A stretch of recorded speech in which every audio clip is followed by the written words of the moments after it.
Apa saja yang akan dibahas? Materi pertama, pertumbuhan, berisikan pengertian, indikator, dan rumus. Materi kedua, pembangunan, berisikan pengertian, indikator, dan faktor. Pertumbuhan. Apa itu pertumbuhan ekonomi? Pertumbuhan ekonomi adalah peningkatan jumlah produksi barang dan jasa pada periode tertentu. Pertumbuhan ekonomi ditandai dengan ciri berupa bertambahnya produksi barang dan jasa, bertambahnya output per kapita, dan perubahan pada struktur ekonomi. Apa saja indikatornya? Dalam mengukur pertumbuhan ekonomi, kita dapat menggunakan dua konsep pendapatan nasional, yaitu GDP yang dimana disebut Produk Domestik Bruto, atau GNP yang dimana juga disebut Produk Nasional Bruto. Untuk menghitung besarnya pertumbuhan ekonomi, yang pertama, jika GDP lebih besar dari GNP, dapat dipastikan suatu negara masih berada di tahap berkembang karena masih menerima bantuan modal dari luar negeri.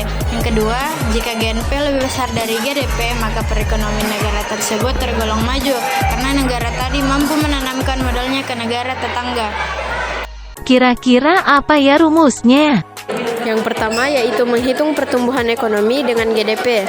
GNPN sama dengan GNP tahun yang dicari, GNPO sama dengan GNP tahun sebelumnya, sehingga GNPN dikurang GNPO.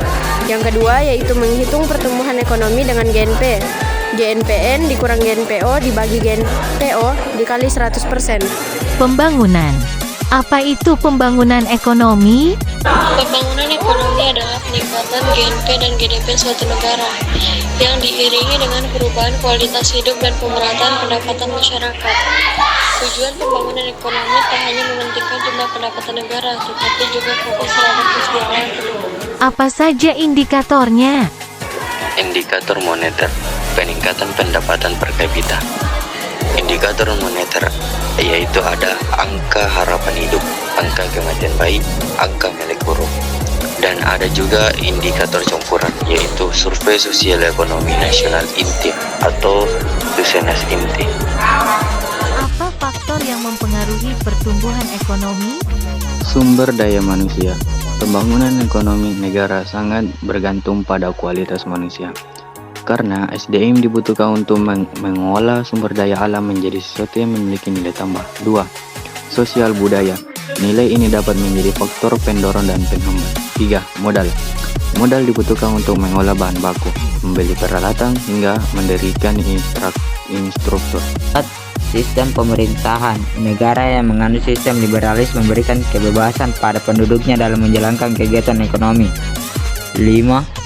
Ilmu pengetahuan dan teknologi. Semakin canggih teknologi yang dimiliki, maka semakin besar peluang negara untuk maju.